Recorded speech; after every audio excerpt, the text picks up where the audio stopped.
The year is 2012, and one of the most talked about and popular TV shows at the time was a little show called The Walking Dead. The show is based on Robert Kirkman's popular comic series and is set in a world where a virus annihilates the world's population and turns them into mindless, flesh-eating zombies. It was all anyone would talk about during this time. Did you see the new episode of Walking Dead? Have you seen The Walking Dead? Are you caught up on The Walking Dead? No! Sharon, I'm 9 years old and I'm practicing my multiplication tables. Leave me alone. But naturally, due to the unstoppable force, a video game was inevitable, and this spawned one of the most remarkable pieces of storytelling ever made. No, not that one. This one.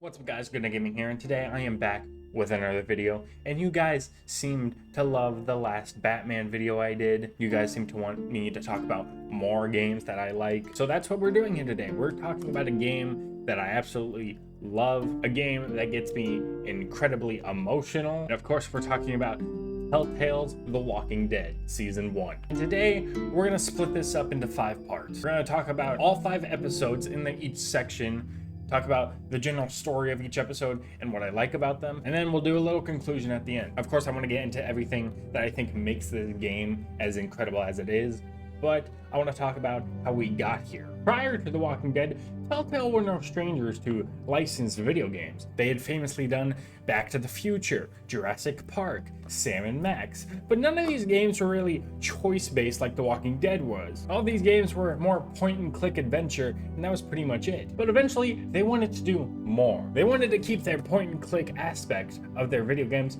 but they wanted to have a game that the player had a lasting effect on. A game where the player could choose whether or not to interact with objects and people within the world, and depending on what they do, their actions would change the story. Telltale always wanted to make this game about zombies, but originally they had approached Valve because they wanted to do a Left 4 Dead story. But discussions with Valve didn't really result in anything, so obviously, what's the next best choice? What's another zombie property that's very popular right now that we could potentially make a game out of? It's The Walking Dead, if you weren't getting it. So they proposed the idea to Robert Kirkman, the writer of the Walking Dead comics, and he loved the whole idea of the decision making and the consequences and how the world will change over the course of the story. And the fact that the choices that were going to be made weren't always good and bad. Sometimes you were dealt a shit hand and you were just gonna have to make a bad choice and decide who was really gonna be mad at you. So Telltale announced a deal with Robert Kirkman that would involve The Walking Dead getting multiple games across multiple years and across multiple episodes for each project. I mean, of course, Robert Kirkman had faith in these people. These are the guys who made the Wallace and Gromit games. Come the fuck on, those games are baller. So let's not waste any more time. Let's go straight into episode 1.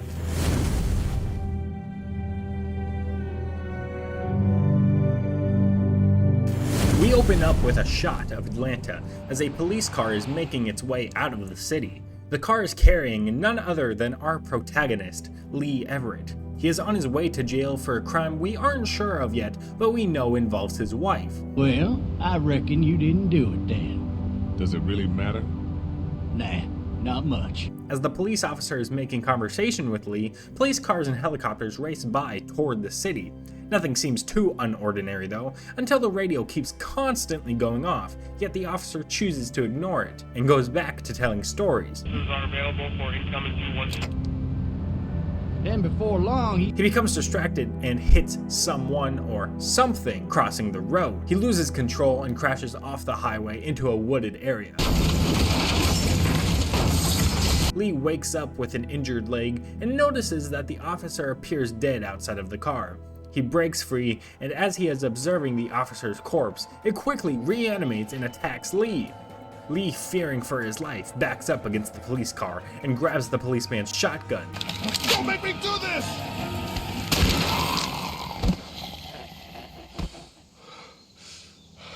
he takes a moment to rest until he sees a silhouette of someone in the distance. Help! Go get someone! There's been a shooting! Lee is then interrupted by a horde of the undead. He hobbles away in terror and just barely makes it over a fence into a backyard. Desperate for help, he enters the home. Hello? I'm not an intruder. Or one of them. Everything is a mess, there's a huge amount of blood, and the answering machine leaves multiple concerning messages from a mother reaching out to her daughter and her babysitter. Clementine, baby. If you can hear this, call the police. That's 911. We love you. We love you.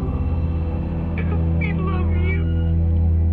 Lee finds a radio and hears a voice of a little girl on the other end. You need to be quiet. This is our introduction to the secondary protagonist, Clementine. She says she is hiding in the treehouse waiting for her parents to come home. But Lee is blindsided by her babysitter who has turned. Clementine comes to Lee's aid by handing him a hammer, and Lee proceeds to smash her fucking face in. God damn, Lee. Lee sees that Clem is scared and alone, and decides to look after her until they can find her parents. And that is our opening of the game. Of course, I want to talk about why I love this opening so much, because an opening really sets the tone for the game. It's your first impression, and it has to grab you in such a way that you want to keep playing. And this opening succeeds in that by a long shot. Right away, we're filled with intrigue. Who is this? What did he do? We aren't given a straight answer yet, but we're given just enough to speculate what he did.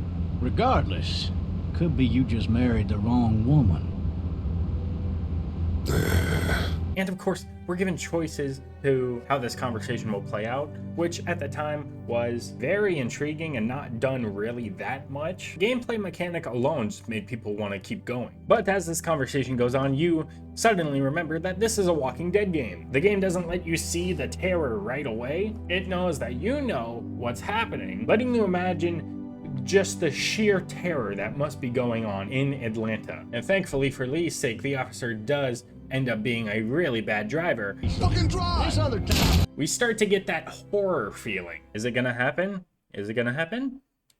Oh, okay, no. All right. Well, I guess I'm. Whoa, fuck! And throughout the game, when you're in action scenes, I do love the red vignette that pops around when you're closer and closer to danger. It just, for some reason, adds more to the panic, and I just hate seeing it every time. And seeing the walkers come out for the first time is something that's really cool, but also very terrifying. And it lets you imagine being in the position that Lee's in right now. And eventually, when you do get into the house and meet Clementine, and you hear those voice messages, it's already in your mind that you know her parents are dead. And of course, when you meet her, you really don't want to tell her that. But right away, when you meet her, you are filled with a new purpose. You understand what your goal for the game is. That mixed with Clementine being so goddamn likable. I'm Clementine. This is my house. Hi, Clementine. I'm Lee. You're not my daddy. No, I'm not. Right away, you are immediately like, I will do anything and everything in my power to make sure that this character is safe. So all these things mixed together, the likability of the characters, your new sense of purpose for what you have to do, the gameplay mechanic of just having to make choices, along with the intrigue of Lee, all of this mixed together in a little pot just makes you want to keep playing. That, and we get that classic Walking Dead gore. Alright, from this point on, we're going to be talking about the choices I made. We're not really going to be focusing on every single possibility because we'd be here way too long. So when I'm talking about the entire story, just know that I'm talking about everything I did. So I'm not really going to be repeating that I chose this, I chose this, but you get the idea. So now we're just going to skim through the rest of the episode, what happened and what I like about it. So Lee tells Clementine that he'll watch over her until her parents come home. And it's at this moment that you really get your first big choice in the game, really the first choice where you get to have two totally different cutscenes depending on what you choose. So Lee and Clem decide that they should go sooner rather than later and go ahead and leave the house. They meet up with two people named Sean and Chet. Don't eat us! And as they're discussing what's happening and what's going on, they're quickly invaded by a horde of walkers walking down the street, and they all make a break for it in Sean's truck, where we then arrive at Herschel's farm. Herschel, everyone loves Herschel. Herschel's the guy from the TV show, the nice old man. Anyway, he patches up Lee and lets them both stay the night, and as Lee goes to bed, he has these nightmares about his wife that give us a little indication of what might have happened. I love you, baby.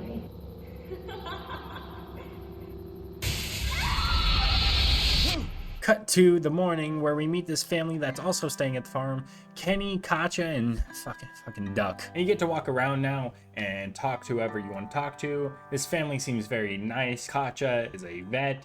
Kenny seems like a nice family man, willing to do whatever it takes to help his family. Duck is a dumbass. Yeah, nothing bothers him. Like water off a duck's back, you know? That's a valuable trait lately. No kidding. But frankly, I think it's because he's dumb as a bag of hammers. Kenny wants to get to Savannah to find a boat, and he actually offers Lee a ride to Macon along the way, because Lee is from Macon, so we presume that he might want to see his family. And we end up helping around the farm. Everything seems so nice and peaceful to get away from the walkers. Herschel can come off a little bit rude sometimes, but we understand where he's coming from. And everything just seems to go so smoothly, man. It's like, nah, let's cut all this happy shit because Duck is a fucking dumbass and accidentally runs over Sean with a tractor. Now we have to choose between trying to save Duck and having to save Sean, because now zombies are fucking all over the place and trying to bite them both. But you know, Duck's a kid, so I rush to save him, and Sean gets absolutely obliterated. And Herschel comes out to see this, and yeah, he's not thrilled. So he kicks everyone off the farm. Get the fuck out of here! And thankfully, Kenny still offers Lee a ride to Macon, so we're off. Yeah, you get immediately taught the lesson to not get attached to anyone because people be expendable. Of course, we're none the wiser. Anyway, on the way to Savannah, Kenny runs out of gas in his truck, conveniently in downtown Macon. And when Kenny asks this random stranger for help, he quickly realizes, oh shit, that's not a human anymore. And a whole bunch of them start coming out, but thankfully the group gets saved by this lady, and they end up taking shelter at a pharmacy. In here, we meet a whole cast of characters. There's Carly, the lady who saved us, Doug, the tech geek, Lily, who at first seems like an asshole, and Larry, Lily's dad, who seems like an even bigger asshole, and Glenn, everyone loves Glenn, everyone knows Glenn, what a guy, Glenn. And shit starts kicking off everywhere. Larry is making a big fucking commotion because he thinks that Duck was bit, and he's suggesting that they just kill Duck. Of course, Lee and Kenny, they ain't bout that shit. Sit down! That's it.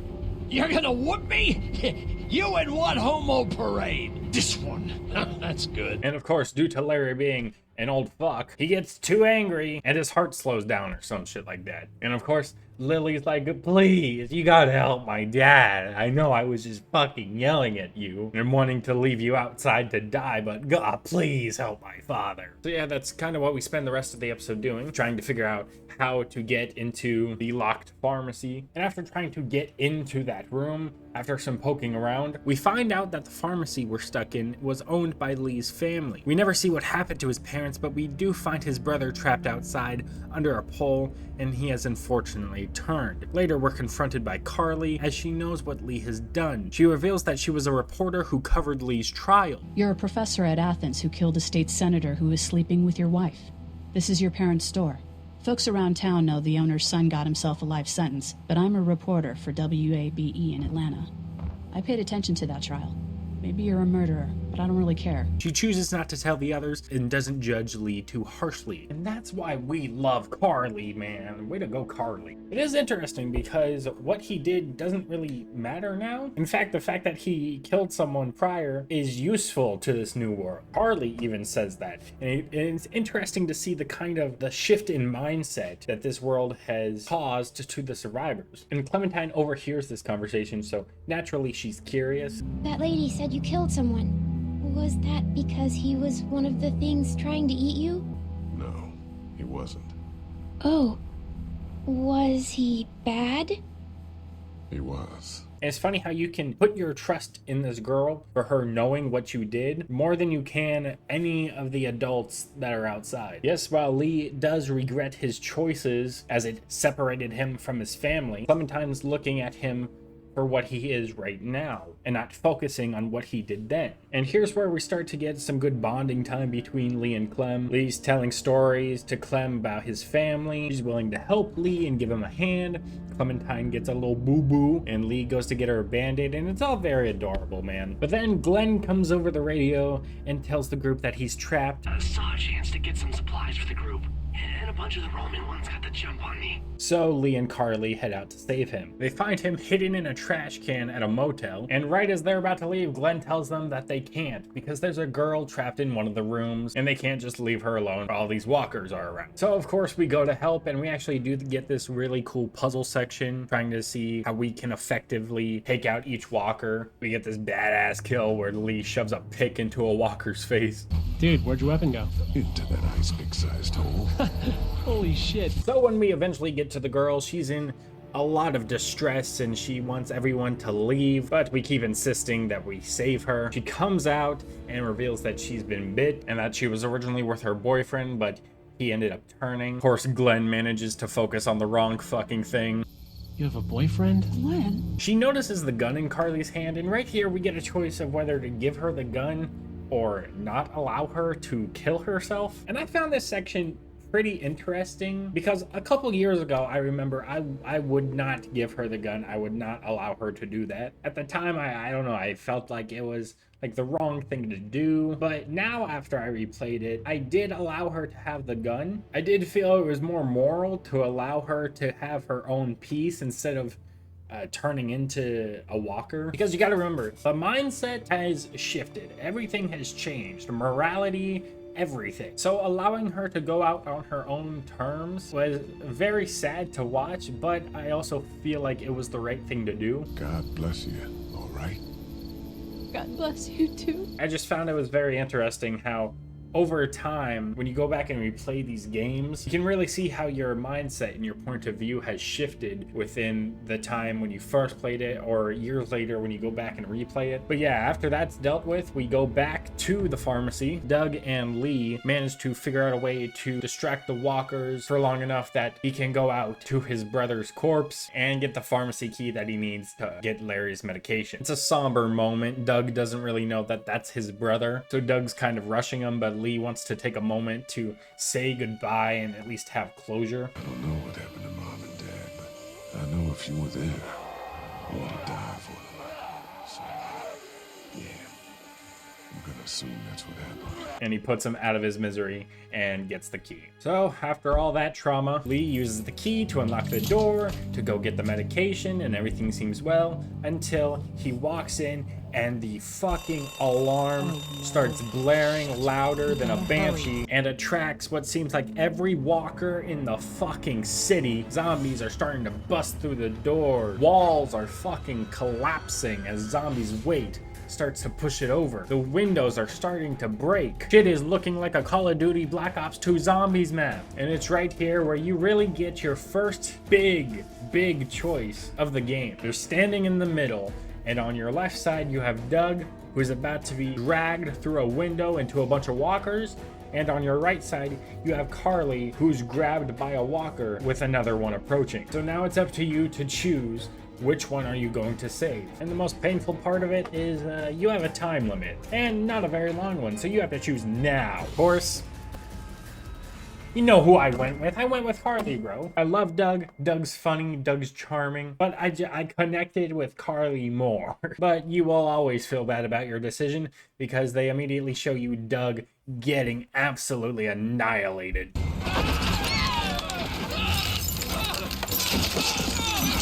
And knowing that these two were friends, it does hurt to see her reaction. All right, so now it's time to go. Kenny's got his truck pulled up and tells everyone to get the fuck out. So everyone runs out. Kenny, Carly, Clementine. And then when Lee is about to get to the door... No!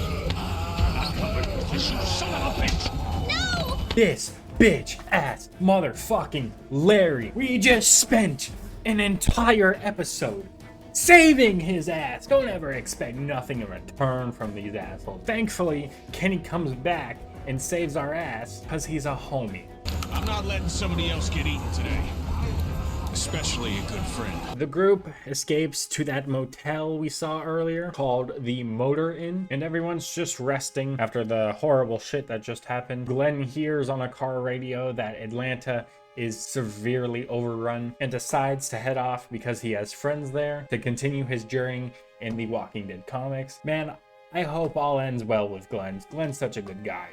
Carly feels bad about Doug. Larry tells you that he knows what you did before the apocalypse and tells you to stay away from his daughter, like I wanted anything to do with her anyway. And the group takes one good last look at the Motor Inn as they realize they might have found a place to stay and call home for a little bit, till the lights go out and the episode ends. Goddamn, what a good first episode, man. It gives you a taste of the basics, how quickly the world has changed, and figuring out where your morality lies in this new world. With a very interesting cast of characters and having to make tough decisions. But this is only the tip of the iceberg, and we only get more complex from here. And we're about to learn that lesson very hard in episode 2.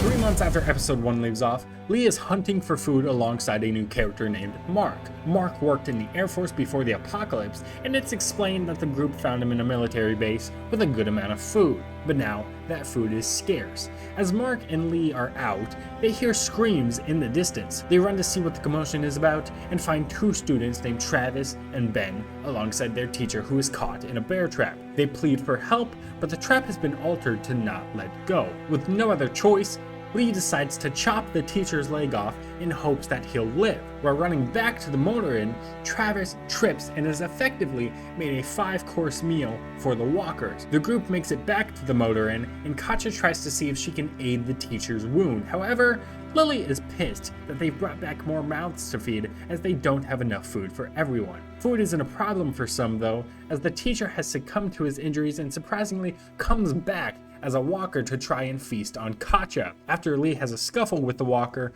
Carly eventually puts an end to it. So now everyone is pissed at Ben because he decided not to tell everyone that the teacher was bitten, only for Ben to reveal that's not how that works, and that everyone is already infected with the virus, so it doesn't matter how you die. If the brain isn't destroyed, then you will eventually come back as a walker.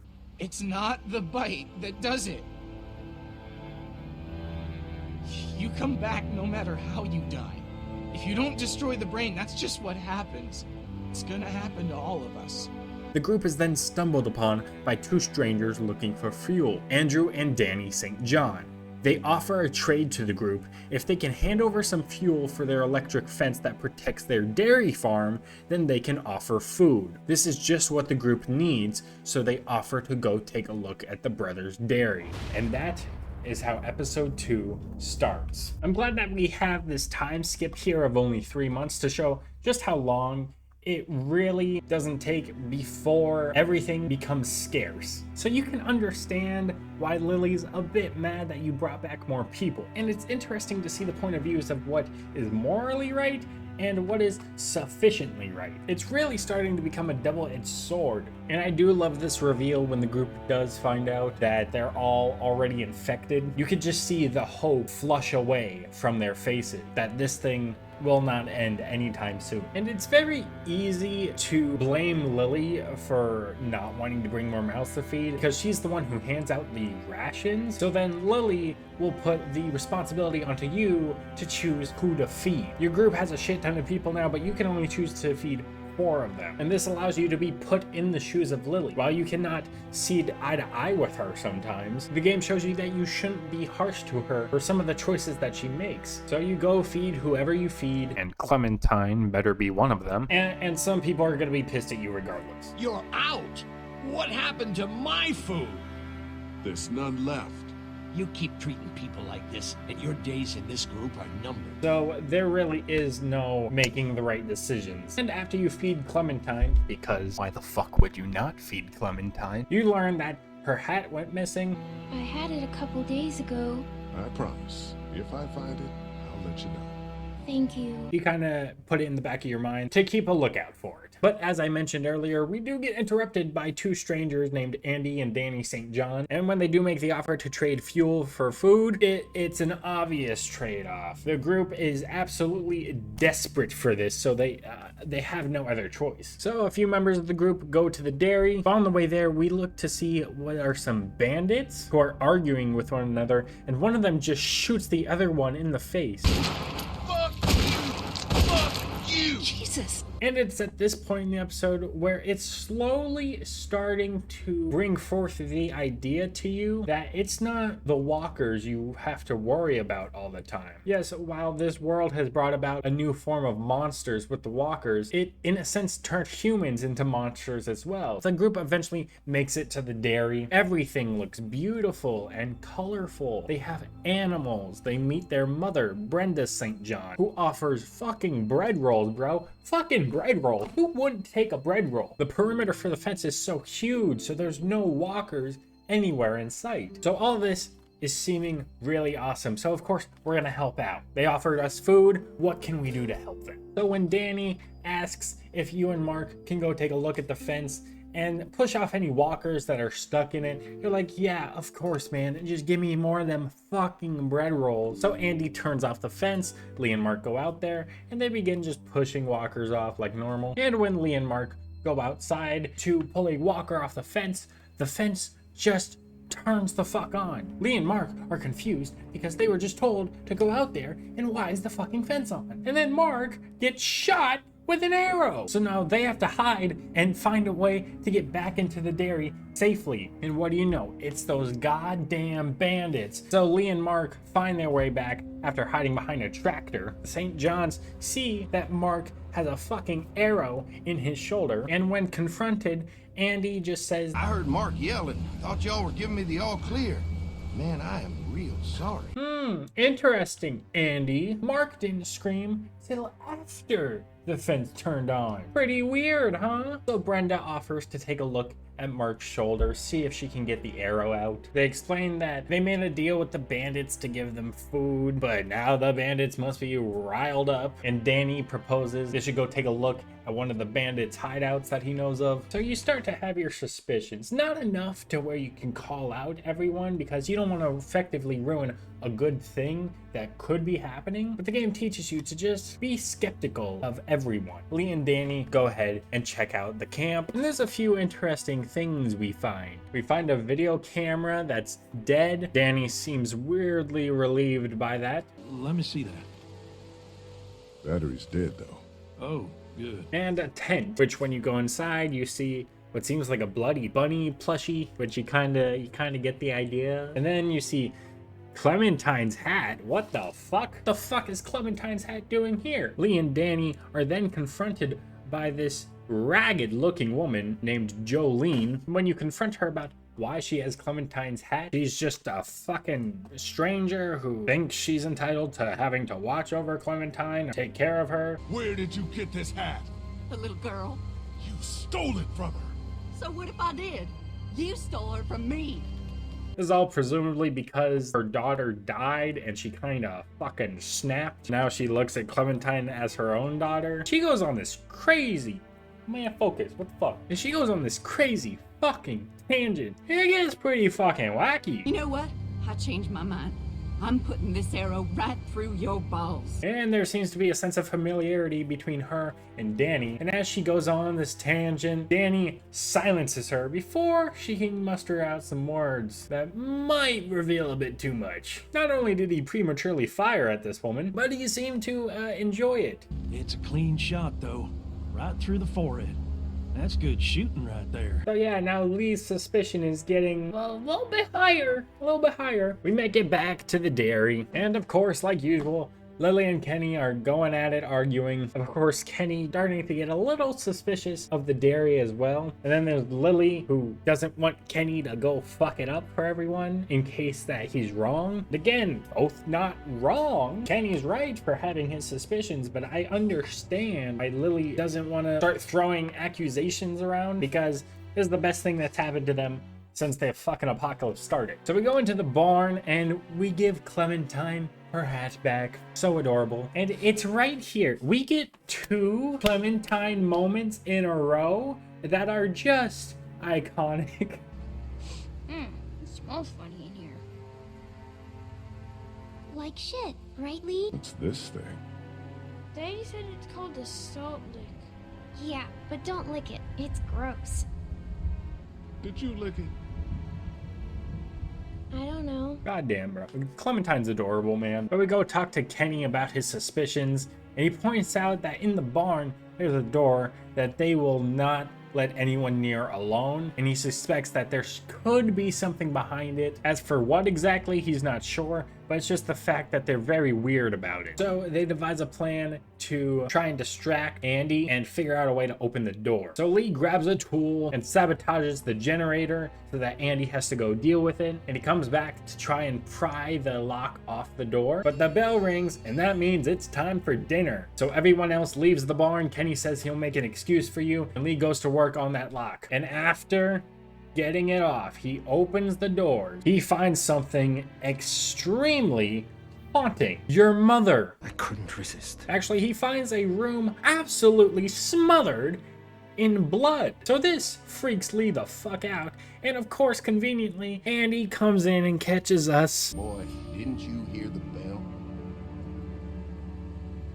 Dinner time. So when confronting Andy, he just explains that this is where they bring live animals, put them out of their misery and cut them up and make food. And at first it makes sense, you know, this could be a reasonable explanation. And then you remember, this is a dairy farm. It's a dairy farm. You people make fucking bread and butter and milk. What are you talking about? So Lee goes back into the house to eat dinner, but then makes an excuse that he has to go wash his hands, and he uses his time to go snoop around the rest of the house to see if he could find anything interesting. After realizing that there's an extra room that seems to be hidden, he moves a bookshelf to reveal a door, and after going through that door, he finds Mark with his fucking legs cut off. And if your brain hasn't connected the dots, Mark says this chilling line: "Don't eat dinner." Jesus fucking Christ, dude. Remember what I said earlier about how this episode's presenting to you that humans are another factor that you really have to worry about in the zombie apocalypse? This is what I meant. Lee rushes down into the dining room and tells Clementine to spit out the fucking food. Everyone else is confused as to what's going on. Lee tries to explain that they're eating Mark, who's upstairs with his legs cut off. Some of them aren't believing it. Larry is having a fucking go at his meal. He's just enjoying human legs. Honestly, fuck Larry. He can keep munching. But then the brothers confirm that it's true. They try to convince the group that this is the way it's gotta be, that they gotta sacrifice the living and essentially eat each other, as if the walkers weren't doing that enough. It's a very fucking haunting scene. Now you got monsters roaming around that do nothing but eat people. And for what? To continue to rot till they eat some more. But then shit gets real when they pull out their weapons, and that motherfucker, man, just earned himself a fucking death sentence with that move. Ain't nobody ever supposed to do that. Lee gets reasonably pissed, but then gets knocked out. He then wakes up and everyone is trapped inside of this meat locker. The only people who aren't there are Katja and Duck. So everybody is pissed off. They're trying to find a way out. Lily is throwing up her food in the corner. Clementine is scared. Larry's banging on the fucking door. And as you're trying to figure out a way to leave, Larry puts in too much work again and his heart stops again. Lily tries to resuscitate him via CPR, but Kenny has some other ideas. Kenny proposes that we need to kill Larry right now before he could possibly turn, and that you need to help him. In a few minutes, we're gonna be stuck in a locked room with a 6'4", 300-pound, seriously pissed off dead guy. Fuck you! We can bring him back! Lee! And now the game makes you choose whether you're gonna help Lily try to resuscitate her dad, or you're gonna help Kenny kill that motherfucker. Listen, man, listen, I like Kenny, alright? He seems like a nice family man, but this is too much. I fucking don't like Larry, but killing him in front of her daughter when we don't even know if he's actually going to die seems just a little too far. So I go on and help Lily try to resuscitate her dad. We give a few pumps to the chest, and then out of nowhere, fucking salt block obliterates Larry's face. You're fucking worthless, Lee.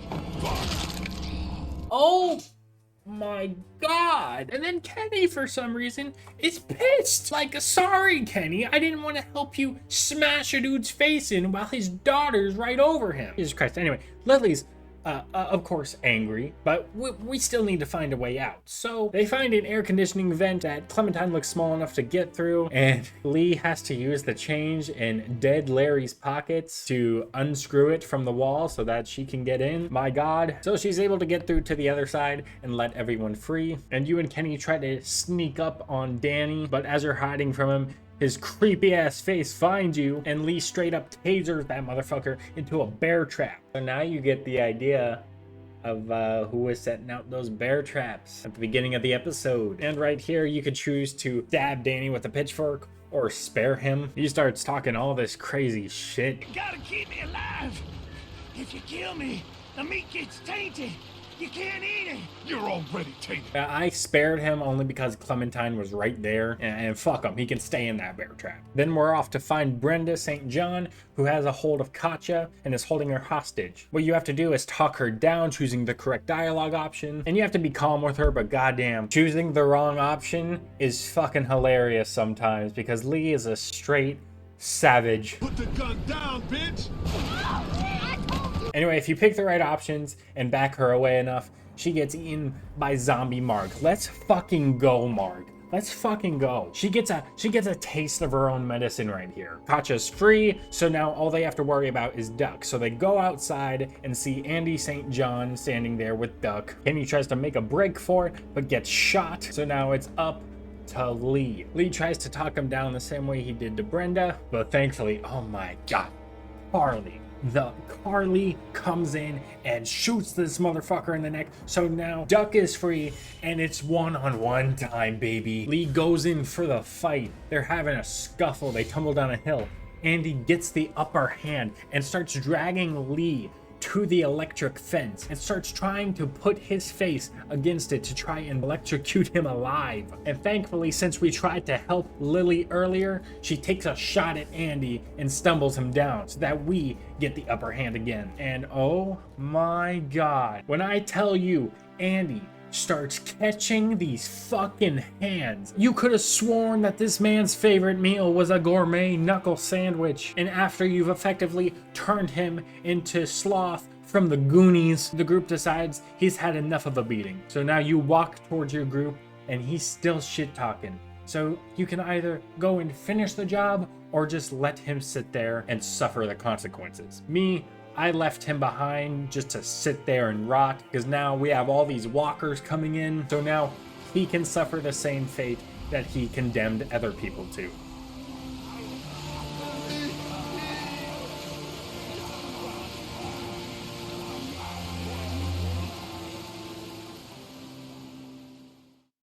This entire section was a fucking thrill ride. Just showed how dangerous other people can be. It is not over yet though, because we are making our way back to the motor inn, and through the walk we take in the woods we find an abandoned station wagon with a holy grail of supplies. The group doesn't know and is debating whether or not someone is occupying this wagon or if they left it abandoned. It truly is a great moral conundrum. Once again, I chose not to take any food from the station wagon. It just didn't feel right. If that had happened to everyone else in the group, then they would be pissed. Fuck, I mean, at least take some of the supplies if you're gonna take any, but the whole goddamn thing, dude, Jesus. Kenny's the one who's putting on a big campaign that they should take all this stuff, and more since the meat locker, we're seeing a divide between Kenny and Lee. You're on a real tear today, huh? What do you mean by that? Come on, Kenny.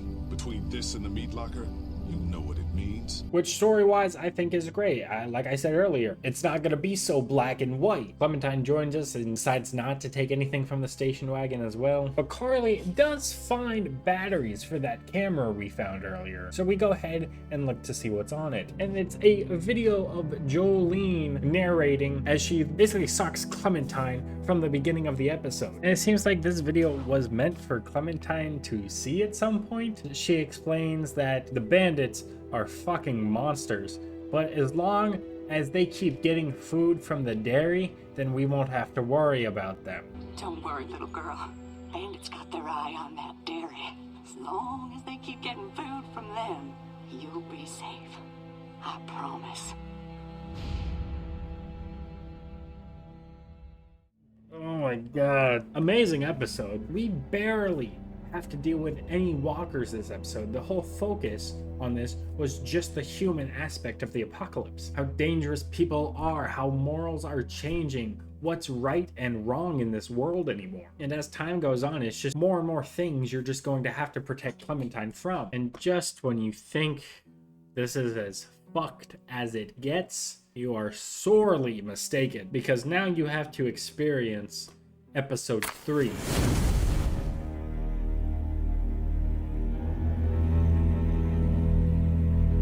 The episode opens up roughly 1 week after episode 2, where Lee and Kenny travel back to downtown Macon to collect any leftover supplies.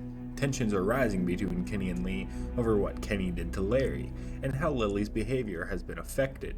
The bickering stops momentarily as they hear a hellish scream from a girl begging for help. We see her get bit, and Lee suggests that he put her out of her misery.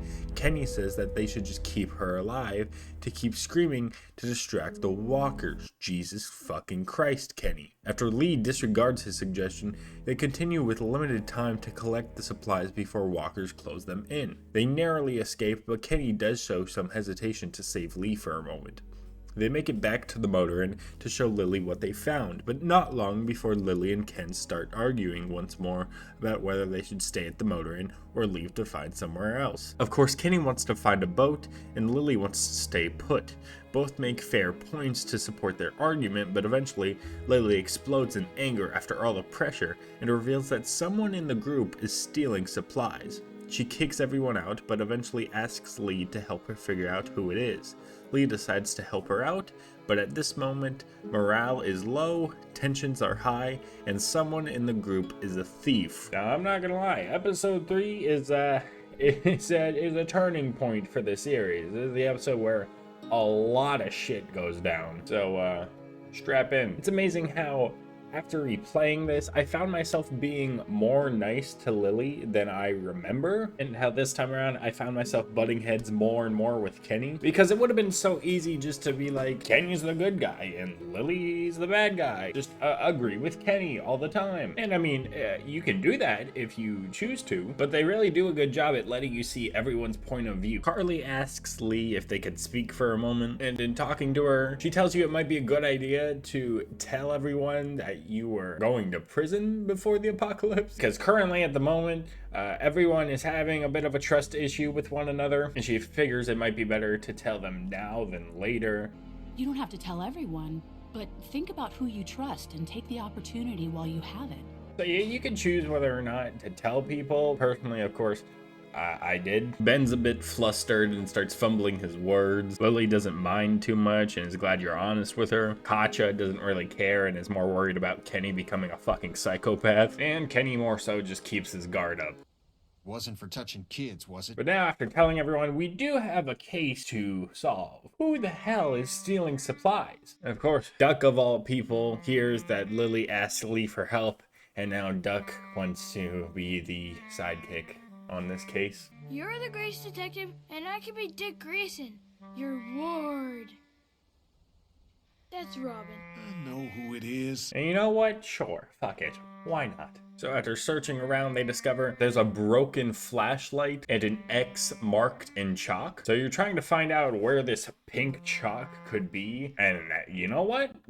Doug actually does something helpful. He finds chalk markings that lead outside, so Lee goes out and investigates. And he finds that Lily's accusations are true, that someone is stealing and is putting their supplies in a bag outside, almost like a deposit for someone to come pick up later. So of course we go to tell Lily about this. We line everybody up. Everybody. Somebody is killing us. Stealing from that supply is the same as slipping into your room at night and cutting your throat while you sleep. But as this conversation is happening, all hell breaks loose outside. The bandits from last episode start pointing their guns at everyone and lining them up. And they start talking about how they didn't get their recent supplies. You know, the ones that we just took from outside. So someone in the group is giving bandits supplies. And of course, we were warned last episode that since their dairy is no more, the bandits are gonna come looking for other people, and we found that out real quick. So Lee goes out to try and calm the situation down, try to talk down the bandits. And as he's doing that, the bandit he's talking to just gets shot in the face by Lily. You know, let's go Lily. And now it's a war in the motor inn. Everyone takes cover as Kenny tries to start the RV so that they can get out of there. He covers Carly and Ben so that they can make their way over and jump in, and then he jumps over to the other side and covers Clementine, Katja, and Duck. Clementine makes it in okay, but then Katja and Duck are sneak attacked by a walker, but Lee shoots them off and they get back up and make their way in. Lily tries to make a last stand but realizes she's overpowered, so she jumps in last second and the group is on their way. It is amazing how quickly things went to shit. Very realistic. A common theme in the Walking Dead comics and TV show is that if you're staying at a place and you're calling it a home base, that shit is not gonna last forever. Whether you've squeezed all you can out of it or it's taken by force, it's doomed to end eventually. And we unfortunately learned that lesson right here. So the group is making their way down the road in their RV, and everyone is of course flustered, wondering what the fuck just happened. But Lily is very pissed, and she starts pointing fingers at Ben and Carly, saying that they were the ones who did it without any like evidence to back it up whatsoever. She can't even take a moment just to recuperate so that they can deal with this later. Everyone's mind is already fucking flustered, so it's no help that she's doing this right now. Kenny just wants everyone to calm the fuck down, but Lily keeps on pressing Carly and Ben. Mainly Carly. I don't know what the fuck she has against Carly to make her want to do this. Kenny hits a walker with the RV. He gets stuck on the tire, so they have to stop. And Lily says now is the perfect time to go outside and deal with this. And she just continues to keep on pushing. It's very nonsensical. At this point, I just couldn't support what she was doing. She was just pointing fingers without any substance. She starts pressuring everyone to take a vote and that they have to do this right fucking now without having to talk about it, especially when Kenny is trying to deal with something else right now. Kenny?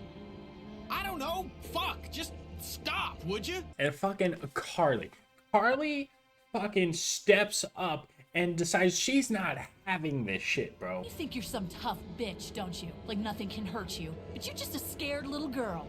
Get the fuck over it. Take a page from Lee's book and try helping somebody for once. Goddamn, Carly, what a fucking badass. That's why we love Carly. That's why she's so important to— Now, what the fuck's the problem? Why? This bitch Lily shoots Carly in the face because Carly was so defiant and she didn't like that she was throwing false accusations her way and stood up for herself and just shot her in the fucking face. Literally the most likable character besides Clementine and Lee just got obliterated in front of us. So yeah, Lee is fucking pissed. So it's at this point we gotta make a choice whether to keep her along or leave her on the side of the road. And you know, we know what I did. I left her on the side of the road. Fuck that. Even that choice was a little bit tough because I thought about how Kenny killed Larry and yet he's still with us. But the more I think about it, at least Kenny had a reason. He just didn't want to be locked in a room with zombie Larry. And let's not forget, back in episode 1, Larry was willing to do the same thing to Duck, a literal child. So yeah, of course, I left her there. Jesus Christ, dude. And everyone gets back in the van after that trauma and it's back on the road again. And if shit wasn't bad enough already,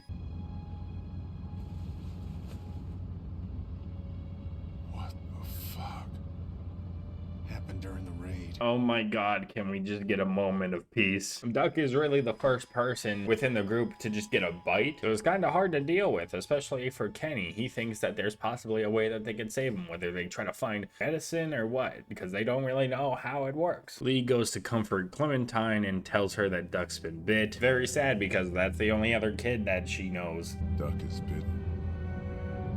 Till they go to sleep, then Lee has a nightmare.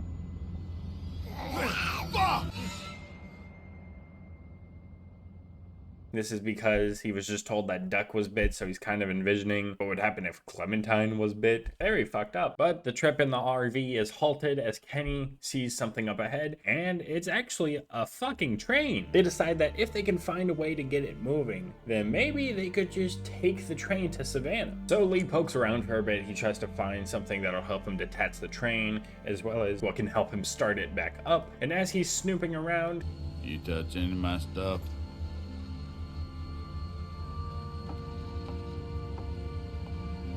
and at this point you're thinking, oh shit, here we go again. What is about to occur to where I have to now kill this man because he wants to attack the group or whatever? But actually, he comes off with the vibe of a nice homeless man. His name's Chuck. Charles, if you fancy. And he actually gets well adjusted with everyone in the group, and they actually accept him pretty quickly. And it's actually nice to actually have someone on our side for once. And he actually plays guitar, so now we really have to trust him. Lee and Kenny eventually find out a way to get the train running again. So now everyone hops back on, it's off to Savannah. Duck at this point still ain't looking good, but Kenny insists that they keep going. He's getting sicker. Let me look at him. We can't ignore this. Look at the kid, Kenny. This is happening. Ain't shit happening. And if it were, what can we do here? And as the train starts running again, we're all sitting in the back. Katja is comforting Duck as best as she can. He coughs up a bit of blood and she asks Lee for help to get it off his face. And at that point, she decides that it's time to deal with this now. So Lee tries to go talk some sense into Kenny, but Kenny just isn't having it. And you can perfectly understand where he's coming from. I mean, it's his son, for God's sake. And no one in the group has really been through something like this before, to where they have a family member who's been bit and they just have to slowly watch them wither away. So it's unfortunate that Duck is kind of the first case of that. But Kenny doesn't want to hear it. But there's nothing a few hands can't fix. You want to hurt people because you're afraid. Losing Duck ain't enough for you. Because you fucking lose everything acting like this. I'll fucking kill you before I let that happen.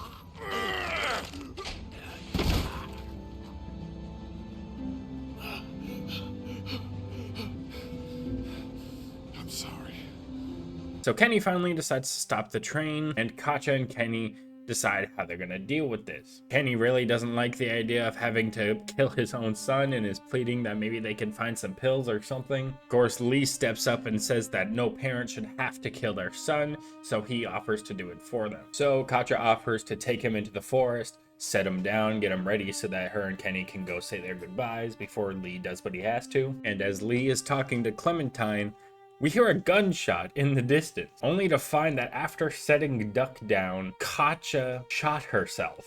Why? Cat. Honey. Oh, fucking God.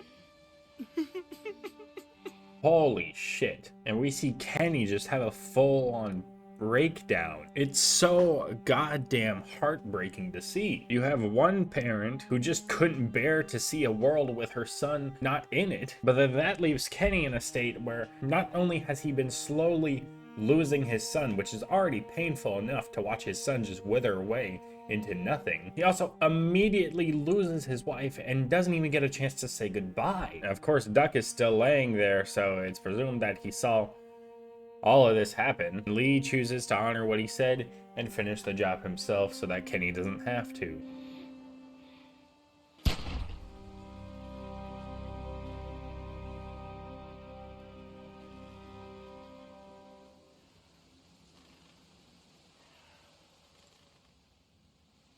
They make their way back to the train and they just have to keep going. Notice how this episode started with 8 people from the motor inn, and now a little bit over halfway through the episode we're down to half that. But it just shows how much you can lose in a short amount of time. So, I mean, we're back on the train.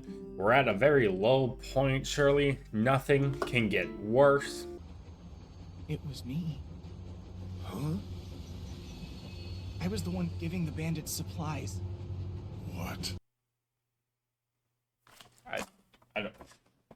what the fuck? Ben decides it's a good time to reveal to Lee that he was the one who was slipping the bandit supplies, because I guess he feels guilty over what just happened. And it's very hard not to get pissed at Ben here. Literally everything that has transpired in the episode is a result of his actions. And Lee gets very pissed. Nobody can see us. I could toss you over right now and be done with it. No! Lee, please! And you start to wonder if Ben was trying to do the right thing with giving the bandits supplies, because you know they were gonna be after us anyway, and it's a fucking conundrum of the mind. Whether or not he was trying to do the right thing, he still withheld that information and got Carly killed, Lily stranded, and inadvertently got Katja and Duck killed. I had to tell someone. I bet you did. And we continue onward to see how Clementine's doing, because if we're feeling this way, how the fuck can she be feeling? And when talking to Clementine, she tells you that Chuck said that the same thing that happened to Duck would end up happening to her. The fuck he did? Swear. Sorry. And this as a statement alone is very off-putting, and Lee is not happy, so he tries to go and have a word with Chuck, and surprisingly, Chuck makes good points. Look, sit down with the girl and hash it out. Find a map, for Christ's sake. I'd give you one if I had it. And if something were to happen to you, it won't. If it were, you gotta prepare the girl. Teach her to use a weapon, and for crime, and he cut that hair. I'm not a barber. It ain't gotta be styled. Jesus. You got her running around with a mop that's gonna act like Velcro to any hand swinging its way. If not for Chuck being there, she might have not made it out alive. So we get three things: a gun, some scissors, and a map. And this is just an iconic moment where you're bonding with Clementine. You teach her how to use a gun. Lee sets up some bottles that she can shoot at, and she actually learns pretty quickly. I did it! Yeah, you did. Good job. I was holding my breath, and the gun didn't shake so much. See, you did good. He shows her a map of Savannah, and they make a plan about what to do, how they're gonna find a boat, and of course, she wants to find her parents. Yeah, I mean, we're still not gonna tell her that they're probably not alive. She says that they stayed at this place called the Marsh House, and Lee says that they can check it at some point when they get there. And of course, he takes the scissors and starts cutting Clementine's hair, and it's actually a pretty fun and wholesome moment. Does it look dumb? No, you look cute, and a lot harder to grab. A great moment of teaching, and a moment with a lot of progression for each of their characters. And honestly, when you think of Lee and Clementine together, this is probably one of the first moments you think about. It is very much a turning point and sets a new trajectory for Clementine. But then suddenly, Kenny stops the train and tells everyone to hold on. And when everyone gets out to see what the problem is, we see that there's a giant oil tank hanging over a bridge blocking our path. And Kenny says what we're all thinking in this moment. Fuck, fuck, fuck, fuck, fuck! Maybe we could walk? That's fucking stupid, Ben. Causes a commotion between the group as they're trying to figure out how they're gonna move it. And as they're bickering, we actually meet two new characters on top of the bridge. Yo, you keep screaming like that, you're gonna get your face chewed off. Are you guys gonna be trouble? Because we could have just kept walking. Lee goes up there to see what they're all about, see if they're friendly, and thankfully they are. Their names are Omid and Krista. They're a husband and wife who originally are from California, but decided to take a road trip at the wrong time. And Omid's actually pretty surprised to see Clementine. God damn, you guys have a kid! What are you doing up here? Do you know how long it's been since I've seen a kid? Shit! What's your name? Clementine. Oh, so he gets to swear. And I didn't even think about that. It might be rare to see children when you think more deeply about it. Pretty fucked up. They agree to help try and see if there's a way that they can get this giant tank out of the way so they can get the train moving again. Lee and Clementine go investigate this abandoned train station, seeing if there's anything they can use. They find a blowtorch, so they get the idea that they could just cut that thing down. So Lee starts trying to drop the tank, but about halfway through it starts inching forward and it almost kills Lee, but thankfully Omid is a homie and pulls him out of the way. But now it's a little bit too far away for Lee's reach. Now he gets the idea that he's gonna fucking dangle Omid over the edge and let him cut it instead. Here, the weak portion of the coupling's out of my reach. You think it'll be within mine? No, but I'm gonna dangle you over that ledge. The hell you are? Pretty funny, actually. About halfway through cutting, though, an insane horde of walkers starts approaching from the distance. Guys, there's something coming! And thankfully, Omid gets it cut just in time, and he goes ahead and starts the train. The tank is leaking gas all over the floor, so Lee lights it on fire to try and stop the walkers. And now Lee and Omid have to jump down on the train. Omid is very hesitant, understandably, but it's now or never. Absolutely eat shit. Very hilarious, but now we're in kind of a pickle. Krista rushes off the train to try and go and rescue Omid. So now they're both running and you have to pick which one to save. I picked Omid because his leg's already fucked. And now we're thinking we just killed Krista, but thankfully she's fit as fuck and makes it back on that bitch. Thankfully, we didn't lose either one of them because we've lost enough people already. And now the group is on their way to Savannah. So everyone's just chilling out. Kenny and Lee recuperate, stating that they hopefully find a boat in Savannah because they have to. And Clementine's just enjoying her little nap. In her backpack, she has a drawing of Kenny and his family and the radio in her backpack that she's had since the beginning, but it kind of stopped working.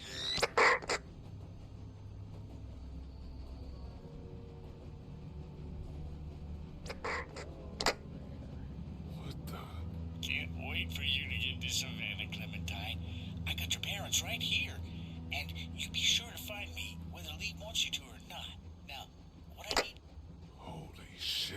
So yeah, her radio is revealed to be working. Not only that, she's been talking with someone we don't even know. So this raises many questions, but none that we can find out right now because the episode ends right here. Jesus, and I thought last episode was rough, man. This episode makes the turning point for the series where everything goes to hell. The entire trajectory of the group and the plans, they all change. Whereas episode 1 was about the dead, episode 2 was about worrying about the living. Episode 3, I feel like, is just worrying about each other, keeping each other in check, about who you can trust, about who you can't trust, about what you believe you can tell others, teaching Clem to survive, and just making sure that they're there for one another. The group really does get a hard reality check about what it means to live in this world. Sure, we can argue with each other all day long, but they have to remember that if they can't work together and if they can't speak with one another,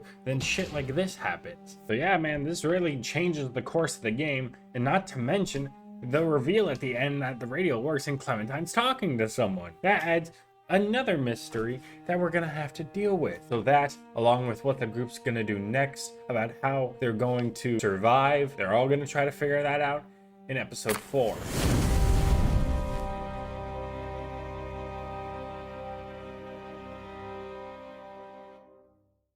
Hi, Good Night Gaming from the future here. That is going to be the end of this video. It'll continue on in part 2 when I talk about episodes 4 and 5 and my overall thoughts on those episodes in the entire series. I wanted to cut it into 2 parts so that way it wasn't like too long. I don't know if you guys would prefer videos that are like really long or if I split them into multiple parts, but it just kind of felt right here. Hopefully you guys enjoyed. This took me so long to make, and I have a lot of stuff that's going on behind the scenes, so I'm sorry that it wasn't out sooner. Part 2 definitely won't take as long as it took to get this out. And after part 2 is out, I'm planning on doing a game that you guys have been waiting to see, and a whole bunch more that I want to do for the channel. But let me know what you guys think of this video. Comment down below if you've played The Walking Dead, what your thoughts are on these first 3 episodes, when you first played it, all the stuff like that. Really appreciate your guys' support, and thank you so much for watching. Take care. Peace.